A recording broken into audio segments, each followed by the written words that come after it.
We ask that your presence would be with us.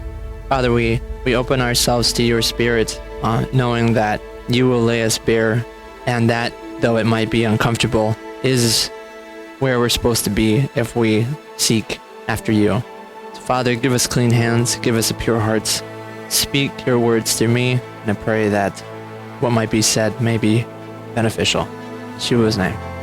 This is my third teaching ever, so don't judge me too bad. I'm still learning how to put thoughts together, and then through a whole series of slides and series of verses actually make it make sense to where, and that's just how my brain works, is to say, like, I want there's something to be gained from this. As I'm learning to do that, though, I thank you for thanks for bearing with me. I love this picture. It's such a funny picture. My title is Maturity. You can't handle the meat. Isn't that a great picture for that? You just can't get the steak. 1 Corinthians 3:1-3. But I, brothers, could not address you as spiritual people, but as of the flesh and as infants in Messiah.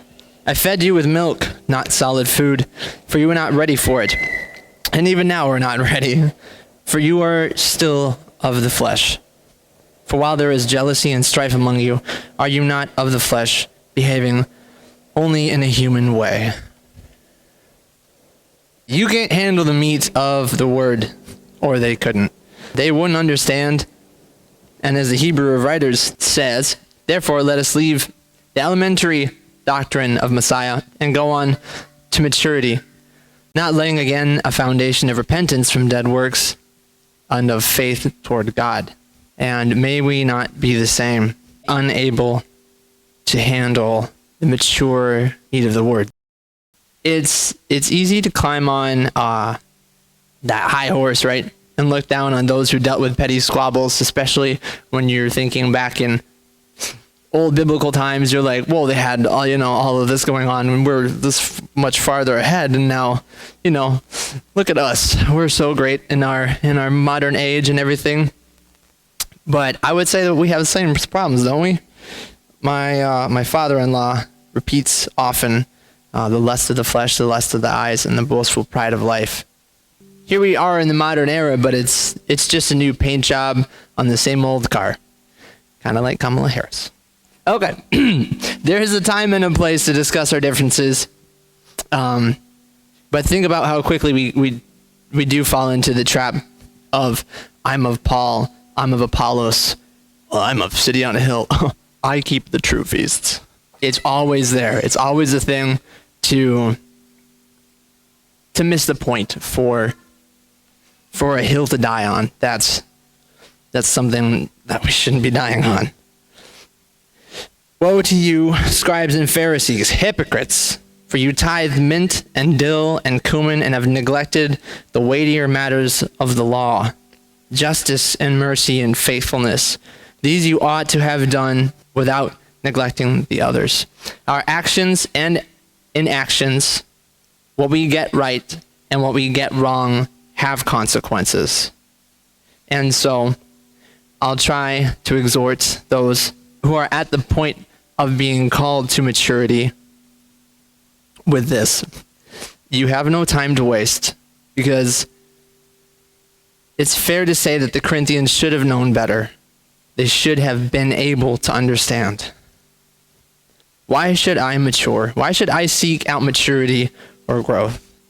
Because something that happens in life as you go on about life, it can just be the thing that happens, but then the word maturity in itself points out the thing that we do naturally, but it points it out. So what's the point to it?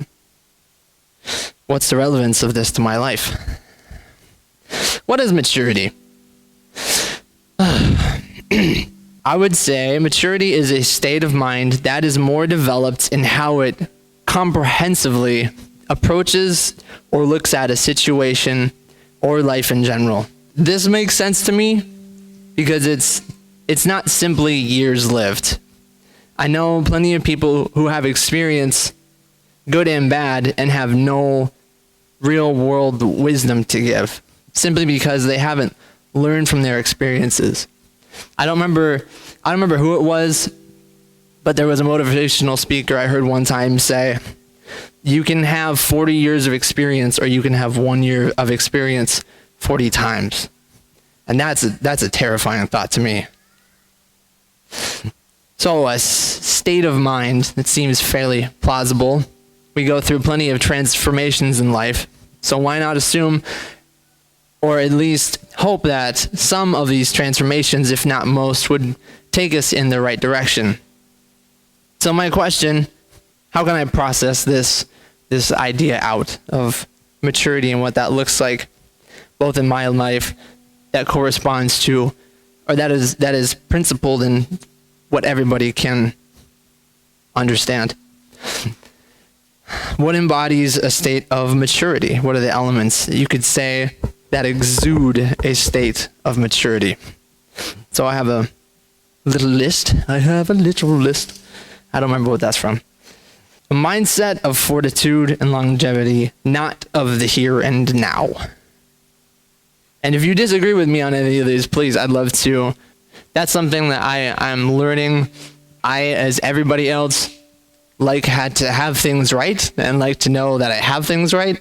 But if I don't, I'd rather learn. And in the group of people here that I trust and love and share my fellowship with, I would take criticism way better if I got this right than if I said the wrong thing out in front of anybody else.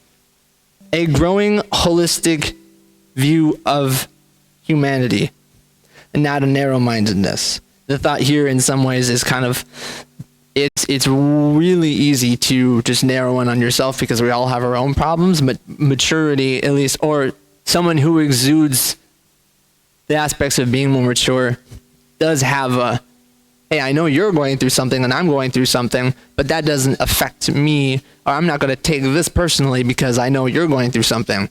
And even though I'm going through something, you don't know that, and that's not your fault. That's kind of my thought of a holistic view. I keep going to press these buttons. It's these ones. We're going to figure this out. Refining desires and goals, following a spirit-filled life. I've also realized in the journey of life from being a kid, ever since filmmaking is my example, the realization, I had that idea of being this thing since I was a kid, and then you grow up and you realize that's not who I am, even though it is what I do. And that doesn't have to do with my identity being insecure or being misplaced. What I do and what I'm seeking after should be spirit-filled, inspired by the Spirit. So no matter what I'm doing, I'm refining my direction as I go, and as my direction changes, hopefully by the Holy Spirit. Honor, not hedonism. Hedonism is the all about me. And the opposite for that, for me, is honor. The idea that other people don't owe me something. I owe what I have to other people. I am not here of my own accord. Taking seriously, treating trivial appropriately, aka, and also not insignificantizing. That's not an actual word, but it made a lot of sense. And I'll come back to this one. But journey on the road of wisdom and character. Maturity, in my first thinking through this, I was writing out thinking like, oh, maturity is like the state of being, where it's like, wow, usually like I've reached a certain point. Then I was realizing, no, it's not a state of being like I am just mature now, It's a journey. It's a road. Wisdom and character are always growing in that, and you can always be growing in that, and that's awesome thing. Able to rightly judge and assess. I'd say this is part of acting maturely. Even non-godly people can do this. Even they can judge rightly and assess things how they are. However, we make our decisions based off of that. Because even Scripture talks about this is not the wisdom of men or the wisdom of this age, but there is a wisdom to men. There is a wisdom of this age. There are things that you can understand and assess correctly. This is one where I don't know if I completely have this right, but it sounded right. So if you disagree with me on it or see where it's lacking or flawed, please tell me, because I think this is cool in principle, but if it's not right, I'd rather come up with something better. Curiosity is about asking the right questions. Maturity is about finding the right answers.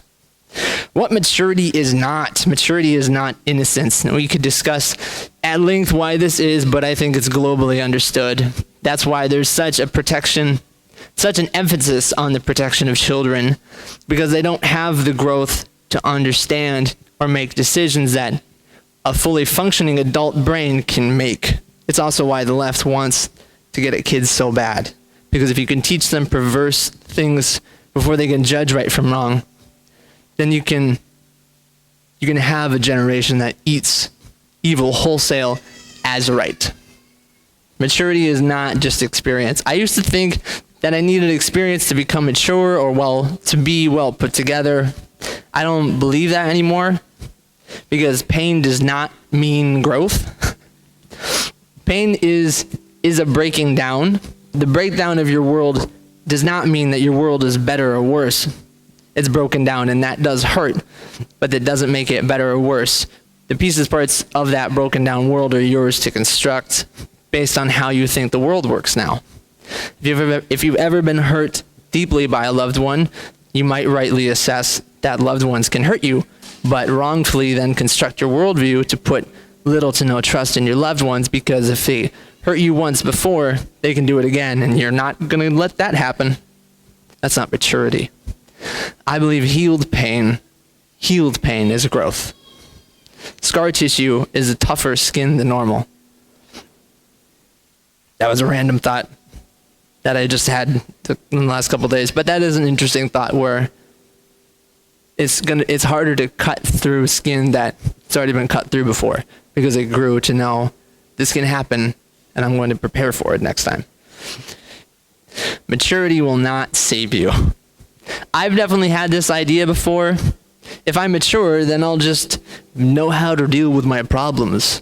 It's a nice thought, especially if you don't know that it's wrong, but it's usually not that simple. As I've grown up, I haven't suddenly become incapable of doing something stupid or falling for a temptation or listening to the wrong voices in my head. It's just as possible, but hopefully less likely, as I've found a foundation and a wisdom to stand on. Maturity is not going to save you, but how it does help in some ways or what it gives you is that I've been here before, I can do it again. I've gone through this before, I can get through it again. I got through that, so I can get through this. I know what hard work looks like from ABC, so now I know how to work hard for what I want in XYZ. It's not having to not deal with things you don't like. It is having to deal with things and doing it rightly. And this is the more you grow, the more I had to change my mind to thinking that it was a state of being. It's not a state of being to be mature. Because the more you grow, the more understanding and control can be applied to the range of experiences and emotions available to every human. Taking seriously. So I had that long list. But in that list of things I think maturity might embody, or the things that exude into maturity, have this taking seriously. Something that I love about Jordan Peterson, I listen to him a lot, but something I love about him, as he comes from a doctoral psychological world, his profound sense of taking everything as consequential, history, the world around him, people's words, the way he takes that seriously. Ideas have consequences. History has consequences, and the words that we speak have consequences. Whether we want to believe they have consequences or not. Luke 6:45, a good man out of the good treasure of his heart bringeth forth that which is good, and an evil man out of the evil treasure of his heart bringeth forth that which is evil. For of the abundance of the heart his mouth speaks. My TikTok generation has the corner on rye, on consuming and becoming numb, I think. And I don't want to be that. I don't want to just take everything and then just throw it all away. As if serious is not serious. Belittling or accepting or passing over as not important to my life, or worse, that's just the way things are. That's the biggest lie my generation has been sold, that we can't do anything about certain things because that's the way things are. That's a horrifying thought to me. That's an utter lie. We as people of faith have no time to waste ignoring or downplaying the lies of evil ideology anymore. So why should I mature? Why should I seek out maturity? Ways of being mature. There might be more, and this might be overcomplicating somewhat, but in some senses, these are the options available to us of being mature. Also, these are AI generated photos. I've been having a lot of fun with ChatGPT, but they're really pretty though. So just enjoy this with me for a second. Doesn't that look cool? All right. I'll get off my high horse. Mental maturity. This is from the National Institute for Health. The development and maturation of the prefrontal cortex occurs primarily during adolescence and is fully accomplished at the age of 25. The development of the prefrontal cortex is important for the complex behavioral performance, as this region of the brain helps accomplish executive brain functions. Maybe this is why we don't hand over keys of a rental car or of any car to somebody until a certain age, because they don't have the know-how. Well, I think rentals especially, because there's real consequences there for somebody who doesn't have the know-how of how to drive a car or what they're doing behind the car.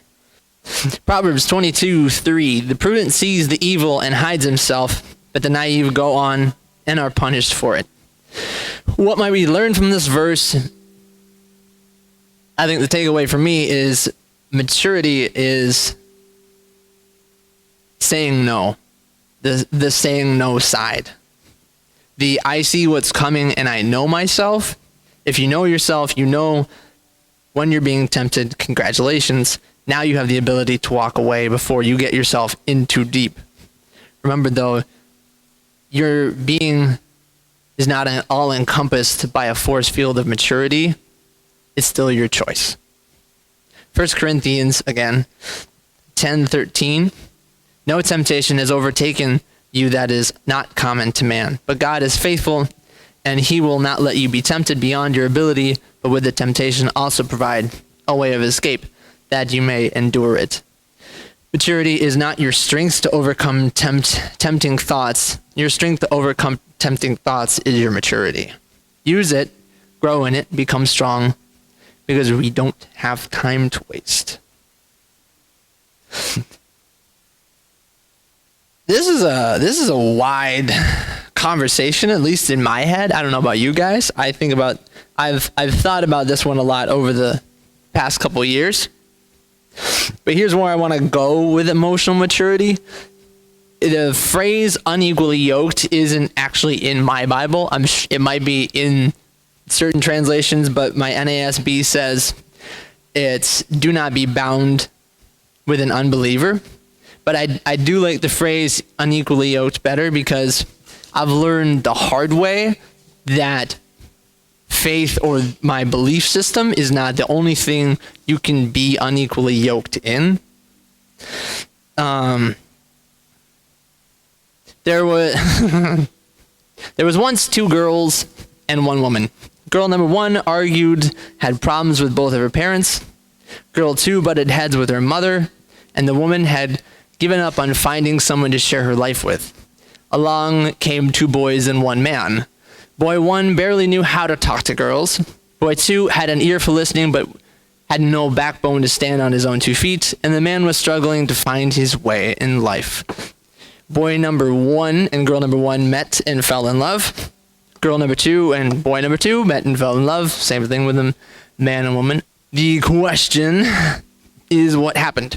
Boy and girl number 1 grew quickly on needing each other, fell for the chemical reaction, and the relationship became toxic.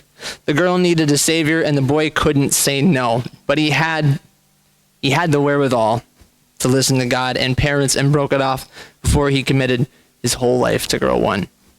Boy 2 became girl 2's sole confidant, but without a backbone or motivating drive for his ambitions, became the lapdog of his own relationship, sacrificing all his time for the girl who he was sure wouldn't break his heart.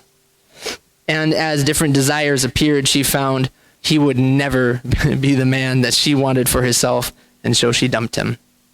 Now, the man and the woman both had struggles. They both knew they had flaws, but both found each other and found a common purpose and foundation in life. They wanted what boy 1, boy 2, or girl 1, and girl 2 wanted, but knew and were fully accepting of the responsibility of sacrificing their time and attention for each other without being joined at the hip or super obsessive over each other.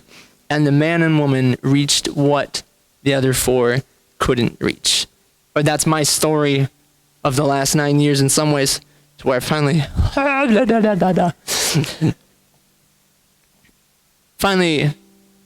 met and married my wife.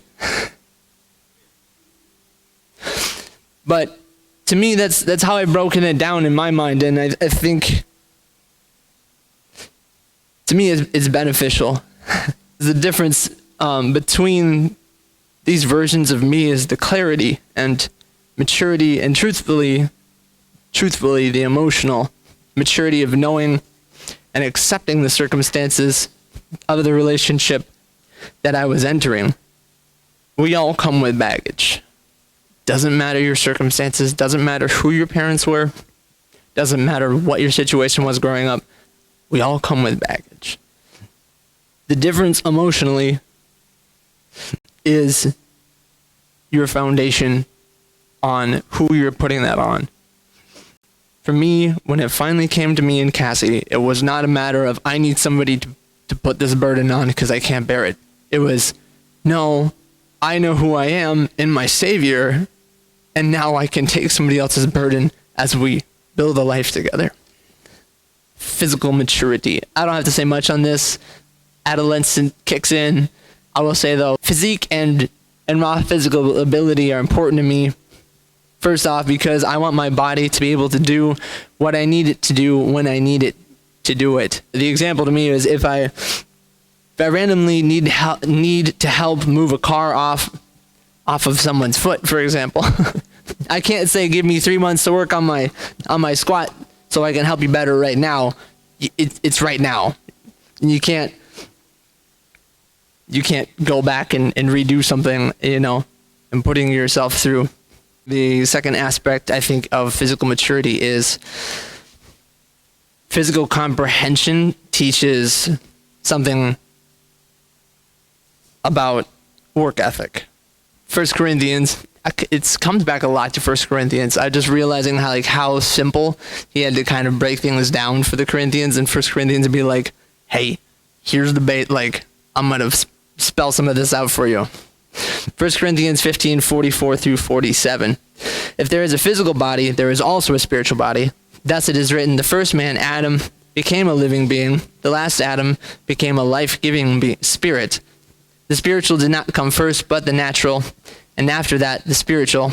The first man was of dust of the earth. The second man is of heaven. Spiritual maturity. James 3:1 through 2.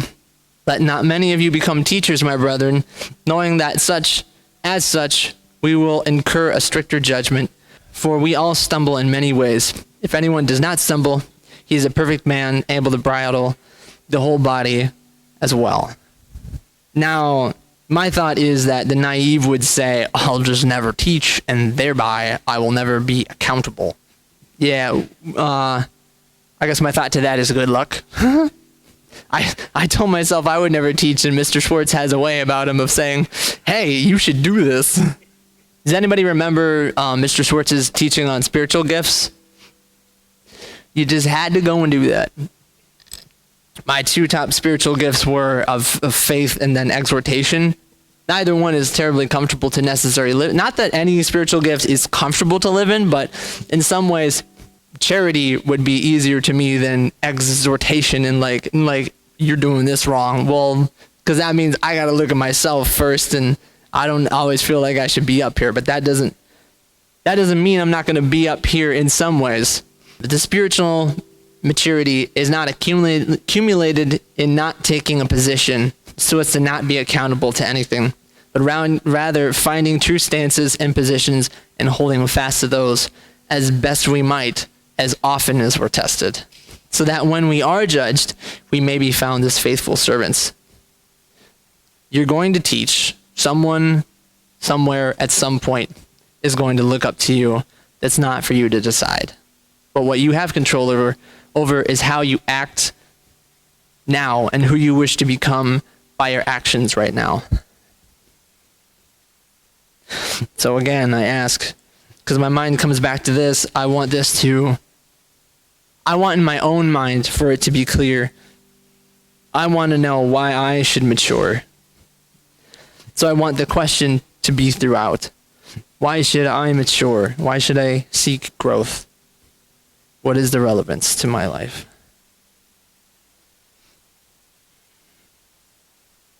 To hell and back. I've heard a lot of people say they miss having the faith they had as a kid. My faith was so strong back then. But I would say it's not strength of faith as a child, it's lack of testing. If you've read Dante's Inferno, Dante dives into the 7 layers of hell to save his loved one, battling one demon after another. Some demons of temptation, some demons of his own making. The story unfolds as he goes. It's a chilling tale of things all humanity must endure and how our actions can be the torture that we suffer. Is there anything worse than death? I've really had to think about this in some ways, because as a young person, your thought is like, well, I don't want to die too fast because I want to live my life. Messiah, don't come back. I got things to do, you know. If you think that's the worst thing, I think you need to reread history, revisit your own life, or go experience more people's lives. Jordan Peterson points out that most of us read history from the perspective of the hero or as the victim, but rarely as the perpetrator. The problem is that you'd have a greater chance of being the perpetrator in history than being the hero. The fear of the Lord is the beginning of wisdom. And to me, realizing you're capable of all kinds of evil will put the fear in you. Roman legionary, Egyptian slave master, Chinese People's Liberation Army, Russian Red Army, the German Gestapo, the French Citizen. You were more likely to be an informant for the Gestapo than you were to be a Corrie ten Boom. That's just the historical fact. But we like to read history through our virtue as if we are not capable of evil. So again, is there anything worse than death? How about malice? How about hate? How about torture, or the torture we put ourselves through, or that we are subject to, either forced upon us or that which we willingly walk into? And when I say torture, I mean pain. Mental, physical, emotional, or spiritual pain. Those are all the ways we can mature too. But on every level there is or can be pain. So how do we stay out of this realm of what could be known as psychological hell? It's a fair question, but I think an even better one is, in some ways, should we try to stay out of it? What would be the result if we could charge into hell and come out victorious? what could be done if we live that kind of life, right? That's a very different question than what would happen if I had blinders up, just chugging along, trying not to get knocked off the path, and then end up getting snatched by despondence. That's a way different question. What percentage of people would you say go through life 100% innocent the entire time? That's a nobody. And that's a sad thought, but that's the truth. So what could hell look like in your life? How about having the same fight with your spouse every day for 30 years? How about the weight of struggling to pay rent, pay for food, pay for the car, just to keep your family going all the time? How about that? Could that be a hell? How about the endless loop of sickness going from one family member to the next, to the next, to the next, or living with a chronic, permanent sickness? I don't have that. There are a lot of people that do. There are people in this room, and I can't imagine. Could these be hell? Universal experience says something about reality, right? That these pains are real. If I've learned anything from wise people and from my own experience, it's not big things oftentimes that break a relationship down. It's the small things. And my thought with all this comparing maturity to hell is how do you deal with life? Is there anything worse than death? Will these things come and hit me and knock me out of nowhere? Yes. The answer is yes. Proverbs 27:15, a quarrelsome wife is like a dripping of a leaky roof in a rainstorm. I would question you if you think it's only a quarrelsome wife that causes a dripping like a wearing away of a stone. So am I equating pain with hell, psychological hell? Yes. Pain signifies a breakdown, a destruction of the way things were, a chaos of what used to be order. The first time listening to Jordan Peterson talk about how one could and can live in hell while on earth, it feels odd and it feels weird because we have idea of what an eternal hell looks like. But framing it in the sense that that's not just possible after you die, you're living right now, that you can live this way, it carries a real and a deadly weight. For me, I can joke and be lighthearted, but when real comes to real, I take what I say as seriously as I can, and I take what I do as honestly as I can.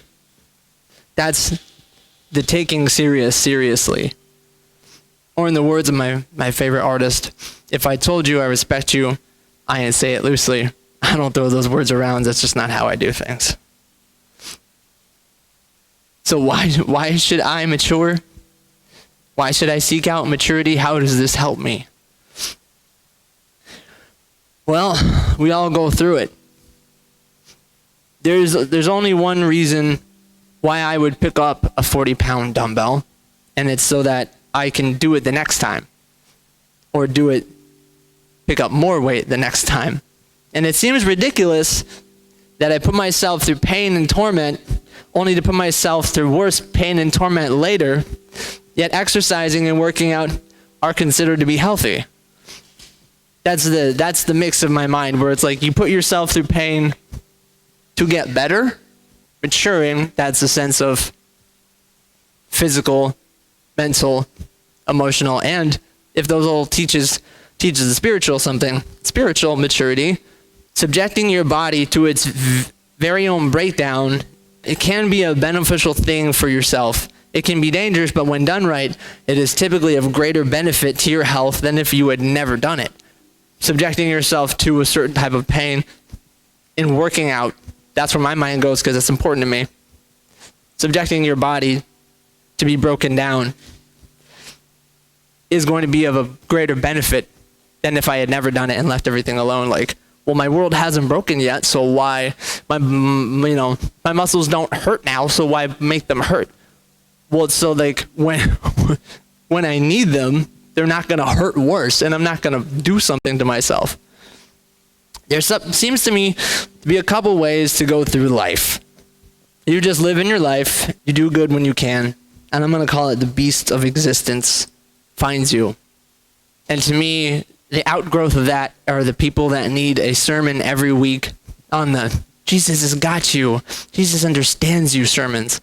And that's not to belittle that, because that's a very real thing. But I've been in some churches where that's the sermon every week, day in and day out. And I'm like, we all have pain though. So when do we move past that? That's let us not lay again the fundamental, the elemental principles of the teachings of the Messiah. Let's move on to maturity. And then the other way, you know the beasts are out there and inside you, and you take it on anyway. So there is suffering out there, there is pain out there, and we all go through it. Can we all agree on that? So then what, if anything, overcomes this? Because this can't be the end of life. It can't. So what, if anything, overcomes this? It's Yeshua. But I can't just say Yeshua, because there's no band-aid to this. And there's no easy way to just... It's not that it doesn't have power, but to me, I can't walk through life saying, Jesus, Jesus, Jesus. Because it doesn't just fix everything. I'm responsible for some of this mess. And I take ownership of that. So how did Yeshua overcome this? What was he aiming for? He was aiming, I'd say, up at the highest possible aim, towards the highest possible good. And that's Abraham's call. Aiming towards the highest possible good, that's the adventure of your life. I've realized growing up, reading Torah, a lot of Torah didn't feel like it applied to me. You get into Leviticus and you know it's good to know, it's there for a reason. So you read it. But there's been a lot of whys in my life, like, what do I do with this? So for me, it's too narrow to simply say Torah as the way, as if the word Torah just makes everything better, I guess. But Torah isn't just the book I've been reading my whole life. It's the guideline to aim up at the highest level. And that means something. That really means something. All of these principles, all the things that I'm looking for, that's the significance of Scripture. It's not that I'm preparing for eternity or trying to better my relationship with a God of all power. Within Scripture and within the whole Bible is the way that I should wake up in the morning, the way that I should think, the way that I defeat demons that are out there and in here. Or as Mom pointed out, the kingdom of heaven starts right now. It doesn't start in eternity. It starts right now.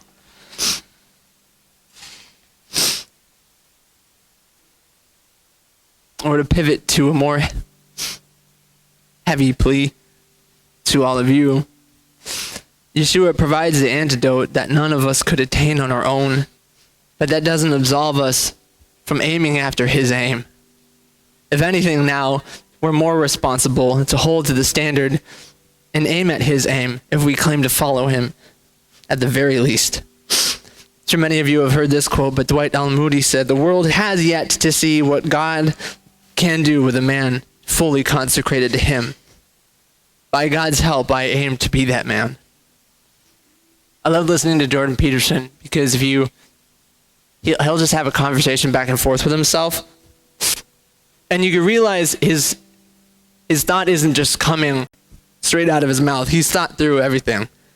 And that's really cool. And so I try to think through everything. And for years now, I think if I wanted my life to be summed up in a couple words, I'd want it to be the adventure of my life. I would rather have the adventure of my life with my life.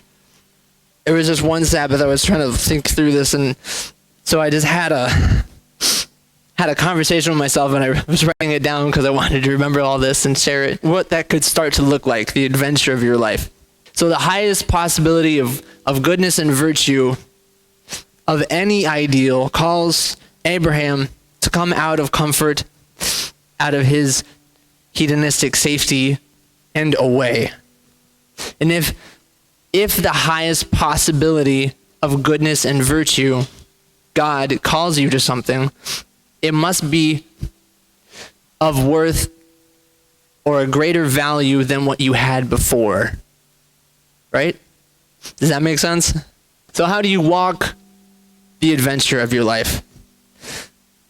Well, you've only got one life. So by orienting yourself towards the highest possible good that you can do, I'd say a mindset of servanthood. Matthew 28:20 says, just as the Son of Man did not come to be served, but to serve and to give his life as a ransom for many. If this is what he did, is there some value in that? Is servanthood the mindset needed for achieving or even striving at what is the highest possible good? And well, I think that's a good question to search out the truth. So what defines servanthood and what are its opposites? Servanthood seems to be a vocation, lifestyle, and or mindset that focuses on giving to others. Its opposites then would be hedonism, selfishness, a mindset of seeking one's own pleasure. So the question then, if you want to find the adventure of your life, if servanthood is a good place to start, then what is the end result of one whose mindset is to please only himself? What happens if you were the end-all, be-all? And I'd say nihilism, depression, entitlement, or even worse. In psychology, there's a dark triad of personalities: Machiavellianism, narcissism, psychopathy. That paints a pretty bleak picture of existence. So if that's true, then what's the alternative to that? What's to be said for servanthood? What's the benefit of spending my finite time on enhancing others? And I think you could go back and forth on this one in so many different ways. So I looked up just because I was curious to say what others had to say, people that almost nobody can refute on some level. Aristotle said, what is the essence of life? To serve others and do good. Yeshua said, whoever desires to be great among you must be your servant. He also said, blessed are the peacemakers, for they shall be called sons of God. I want to be a son of God. There you go. Martin Luther said, we do not serve others with an eye toward making them obligated to us, nor do we distinguish between friends and enemies or anticipate their thankfulness or ingratitude. If your enemy needs you and you do not help him when you can, it is as the same as if you had stolen what belonged to him, for you owe him your help. And I think that goes along with Solomon's, do not withhold good from those whom it is due when it is in your power to act. MLK Jr. said, life's most persistent and urgent question is, what are you doing for others?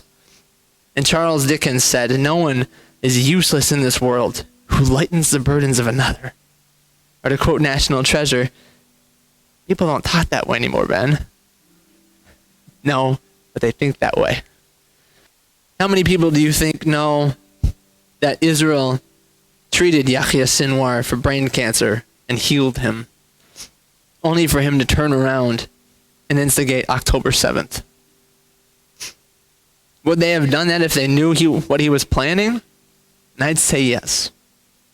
Or they might have tried him, but it wasn't about an eye for an eye. It was about treating the needy, even if it's your enemy.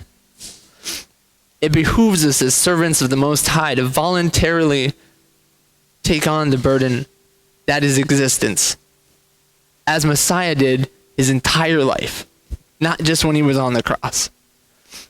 Yeshua not only accepted and willingly took on the burden of what it means to be human, aka knowing good and evil, for his whole life, but he also took on my burden and your burden.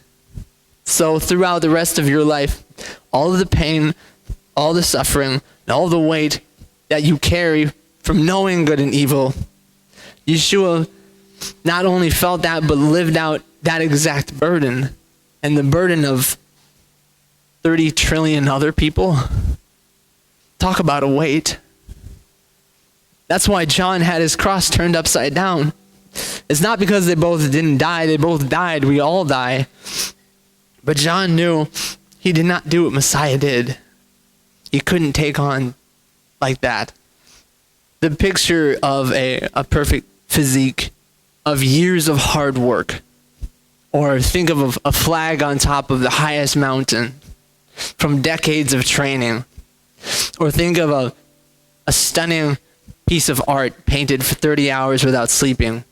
Even the height of human achievement is only encapsulated in showing the struggles that we overcame, the struggles that humans could overcome.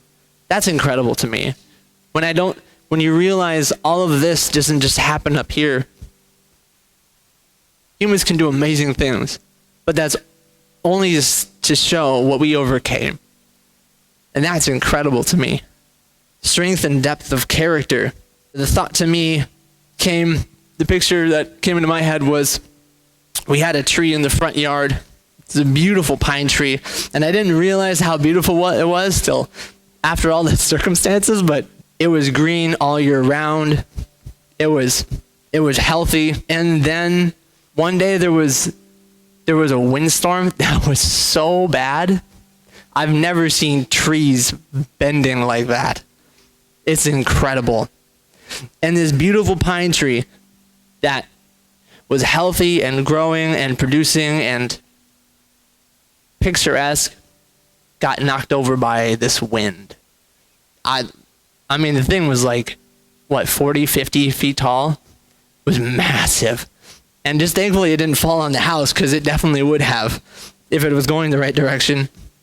But I remember looking at the root system and realizing in this massive tree, the roots only went out. There was a little bit of down, it was mostly out though. So it hadn't struggled through enough ground to find its assurance in what it was based in, to hold it against the storm that came against it. And that picture is stuck with me forever. True strength and real achievement don't come through looking good. They come through being a certain way. You can know a lot of things and you can look all put together, but when that wind comes, do you have the roots to hold on to? And if not, do you have the guts to grow them right there? Most, if not all of us, have heard the phrase, do hard things. Maturity and maturing are about doing hard things. And it's about seeking them out. I've done a lot of hard things because I've wanted to reap the fruit of getting myself where I want to be. And those things have been fulfilling, though not satisfying, meaning I'm not done yet. And I can go further. But a lot of hard things, a lot of heartbreaking things were forced upon me because I didn't take charge of them myself before they took charge of me, or I let them knock me over. So I'm taking charge now. I want to surround myself with a firm foundation. That's my God. That's my wife. That's all of you. And then I want to take charge out there, see what I can do. Charge the gates of hell. Slay the biggest dragon. Overcome the darkest fears. Knock out the greatest temptations. Who's to say I can't? What's the worst that could happen? I lose my life? I'm going to lose that anyway. Why not see what God can do through this man? The world has not yet seen, right? Or in the words of Don Quixote, to be willing to march into hell for a heavenly cause. Does that make sense, generally? This picture, this idea? And to me, the way that relates to maturity itself, that's out there in the world already. And you're gonna get there one way or the other. It's gonna find you. I don't want to live my head in the sand and wait for it to knock me over. I don't want to wait to do hard things until it was required of me to have the base of having done hard things already. I want to do them right now so I can be a servant, so that my physical maturity, my emotional strength, my spiritual presence, and my mental clarity can grapple with the things that are required of me. To my final exhortation, I guess. It's funny to me that I was inspired to start this whole thing with 1 Corinthians 3, where he says, y'all aren't even ready for this. And then the same thing in 1 Corinthians says, when I was a child, I spoke like a child, I thought like a child, and I reasoned like a child. When I became a man, I gave up childish ways. I'd say, first off, don't give up your childhood too quickly. I think there's a wonder to the world and a beauty to that kind of faith. But suffering is guaranteed. And you can either grow from these times of suffering, hardship, or grow from these times of responsibility, or they'll twist you or destroy you. And that choice is yours. Maturity looks like this: taking on those times head held high. I can't speak for how you all want the rest of your lives to play out, but I feel the obligation put on me that was charged to us in the Garden of Eden to turn chaos into order, to bring light to darkness. And if that is for you too, that means you will have to go where the darkness is and or let it come to you voluntarily. If you want an Abrahamic-sized life, you've got to accept Abrahamic-sized problems. But remember this, and I think this is more important. I believe Yahweh wants us to live and chase after that kind of life that overcomes, that builds character. That's a scary ride, but it's the journey of a lifetime. One that adventure books can only dream of telling.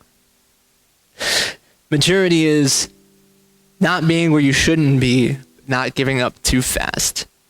I made a lot of mistakes in my relationship with Olivia, but one thing that I did get right is I didn't give up. And to my detriment or not, Yah is using that determination as a foundation for my marriage. But that doesn't mean that I couldn't have found that power without throwing 2 years at a girl who lied at me and herself from day one. Be careful with your time. Listen to everything and discern truth. There are lies out there. There is evil out there. And contrary to what you're taught as a kid, in some ways, we can't ignore them or pretend that they aren't there. My parents didn't raise me exposing me to everything because I knew that wasn't good. You have to learn a correct way to go. But now being a man, I can't just ignore the things that are out there as if they aren't existing and as if they are not thriving on the innocent, because they are. So I have to grapple with those things myself and actually speak truth, actually discern truth. The body of Messiah must be equipped to combat lies, not just to get another keep going message every Sunday. We are to aim at Messiah's aim, and Messiah didn't just bury his head until he was on the cross.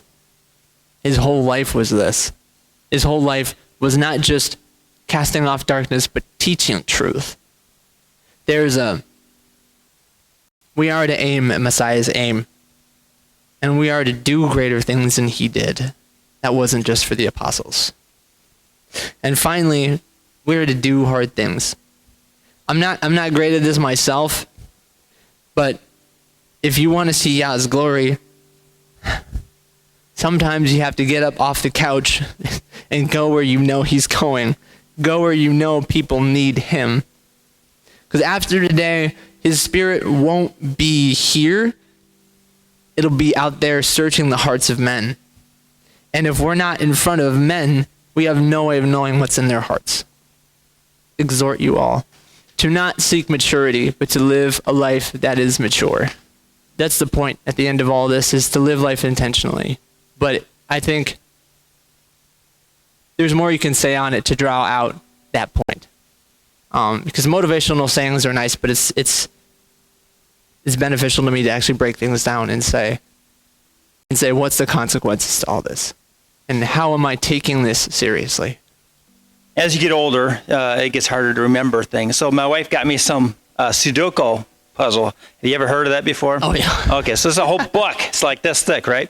And it's broken up into 5 levels. And I'm on the easy one right now, and I haven't made a mistake in the easy one. It's like, I'm on puzzle 9. I've got this. So I go. So what does David do? Well, there's the average, then there's the hard, then there's the very hard, then there's the expert. I'm going right to the expert. So I open that thing up, and usually you fill out about 45 numbers in there. I got 2 in the expert level. 2! And it's like, okay, there's something for me to learn in the moderate and the medium and the hard and the very hard and then the expert. So I have to work through that to gain those skills. And I think that's kind of what you've been saying tonight, is like, we can't just jump to the end. We have to work through it and learn from experiences, learn from examples, test. I mean, we can also say we're not even going to take the test. I don't want to mature. I don't want to be on that. But you're saying, no, we need to do that, and we need to do it through servanthood is a great way to do that. And also your example about the scar, that was excellent, because you do have to grow thick skin, right? As part of maturity is not to take up offense, not to take it quickly, but to see the bigger picture in life and what the Father's trying to do through that. Yeah. So yeah, good examples. Thank you. Well done. Part of my thought in coming up with this is you think of things in history that you want to live up to. If you just picture the thought of people in a concentration camp, you give your food to somebody else because they're as hungry as you. That's where, like, you read history and you think, like, I don't know if I could do that, And not to say, like, oh, I'd be that person, but to say, I don't know if I could do that. To have that kind of strength to say, it doesn't matter what I'm going through, because this has not broken me, so I'm not going to let it break you. That's a whole nother level of, and just think, I guess even like, that's what Messiah did. So, and my thought is, like, if I can't do that now, well, how do I get to the point where I can do that? Because I want to be that person. And I don't want to just wait until I'm there to say, that was the only time in his life that he did that. How can I say, I did that my whole life? That's like, even Samson's in the Hall of Faith. So it seems achievable, right? It's like, you did all of that and you still made it in the Hall of Faith. But I don't want to aim for Samson. I want to aim for better. I want to aim for Abraham. How can I, so let's do that. And that's not inactivity. That's intentional. I'm pursuing that. And you have to realize it's going to hurt. That's my thought in framing this as hell. It sounds drastic, but it's not, because it's out there. Evil is out there. Evil ideology is out there. And if I want to do the most good I can, this is for me. So I'm not putting this on you.